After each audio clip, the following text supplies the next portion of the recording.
Blocking my car. So that's proof of who's doing it. They're just fucking sitting there blocking the car.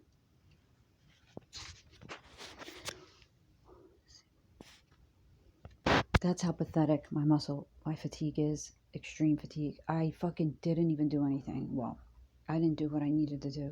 I feel fucking fatigued like I ran a marathon, which is what I told those inept lying sacks of shit at Virtual and 2-4. And they did all that blood work, tested me for drugs and alcohol, which I'm not on.